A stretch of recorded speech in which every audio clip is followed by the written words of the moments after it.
मेरठ के सौरभ हत्याकांड से जुड़ी बड़ी खबर। मुस्कान ने जेल में सरकारी वकील की मांग की है। सूत्रों के हवाले से खबर आ रही है कि मुस्कान को सरकारी वकील चाहिए।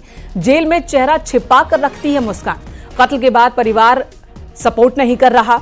नशे की लत छुड़वाने के लिए दवाइयां भी दी गई हैं और इसी बीच सरकारी वकील की डिमांड की गई है मुस्कान की ओर से।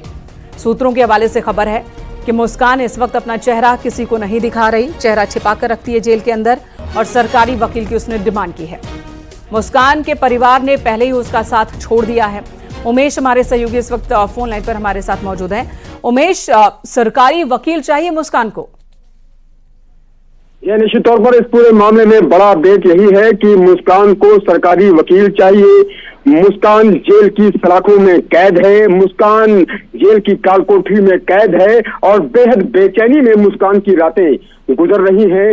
साहिल की भी रातें बेहद बेचैनी से गुजर रही हैं। मुस्कान अपना चेहरा किसी को नहीं बता रही है, अपना चेहरा वो किसी को दिखा नहीं रही है। जेल के सूत्र जो बताते हैं कि अपने चेहरे को वो दुपट्टे से छिपाए रहती है और लगातार वो अपना चेहरा ढके रहती है। निश्चित तौर पर ये जो बातें सामने आ रही हैं जेल के अंदर से कि उनकी रातें जेल में बेहद बेचैनी से गुजर रही हैं और दोनों नशे के लती थे, दोनों सूखा नशा करते थे। खासतौर से साहिल सूखा नशा करता था, तो सूखा नशा करने वाला साहिल बेहद बेचैन है और नशे के लिए तड़प रहा है और मुंह दिखाने के लिए बेहद हिचक रही है मुस्कान। और जेल में जिस तरह से इस क्रूर हत्याकांड को लेकर ये जो पूरी प्रक्रिया है, कोई भी व्यक्ति सरकारी वकील की डिमांड कर सकता है और ये जो पूरी प्रक्रिया है क्या है, किस तरह से उसे उपलब्ध करवाया जाएगा सरकारी वकील? वकील के लिए तो एडवोकेट करने का अधिकार हर व्यक्ति को है और अगर इस पूरे मामले को लेकर के मुस्कान और साहिल की तरफ से सरकारी वकील की मांग की गई है तो निश्चित तौर पर इस पर जो है विचार मंथन जो लीगल एक्सपर्ट्स हैं वो करते हैं और लीगल एक्सपर्ट्स जो विचार मंथन करते हैं उसके बाद ही सरकारी वकील मुहैया कराया जाता है, चाहे वो केस कैसा भी हो। ये केस जो क्रूर हत्याकांड का है, इसके अलावा भी अन्य केसेस भी जो होते हैं, जो देशद्रोह के भी होते हैं, उनमें भी वकील मुहैया कराने की आजादी होती है। तो ऐसे में एडवोकेट तो मुहैया कराए ही जाते हैं, लेकिन निश्चित तौर पर अब कौन वकील इनका केस लड़ने के लिए तैयार होता है ये भी बेहद महत्वपूर्ण होता है। वाकई और बीते दिनों हमने देखा कि वकीलों के एक गुट ने किस तरह से हमला कर दिया था, वो भी तब जब वो पेशी के दौरान थे, पुलिस कस्टडी में थे और इन दोनों पर ही वकीलों की टीम ने हमला कर दिया था। कोई वकील इनका केस लड़ने को शायद तैयार नहीं, यही वजह कि सरकारी वकील की डिमांड की गई है। क्योंकि अगर बात पैसों की जाए तो पैसों की कमी फिलहाल इनके पास दिखती नहीं है।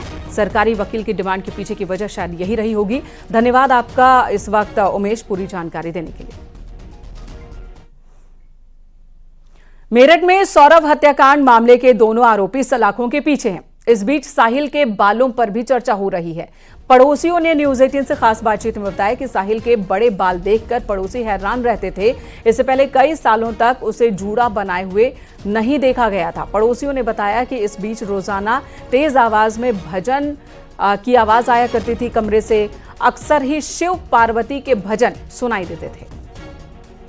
कभी कभी वो सुबह सुबह अपने म्यूजिक सिस्टम ऑन कर देता था जिसमें भजन ही चलते थे और भजन भी ऐसे जैसे शिव के हो गए, माता के हो गए, कृष्ण के हो गए, इसी टाइप से उनके भजन चलते रहते थे। अब 2-3 महीने से उसकी आवाज नहीं आ रही। काफी दिनों से ऐसे ही बाल थे। जूड़ा तो वो अब बनाने लगा था, नहीं तो उसके हेयर कट जैसे होते हैं लड़कियों के ऐसे ही थे पहले। तो जूड़ा इस बीच बनाने लगा था, यानी आप कह रहे हैं कि जूड़ा पहले नहीं था? नहीं, जूड़ा जैसे उसके लंबे बाल हुए तब जूड़ा बनाना, कभी बैक साइड में कभी टॉप पर ऐसे जूड़ा बनाता, तो पहले नहीं बना।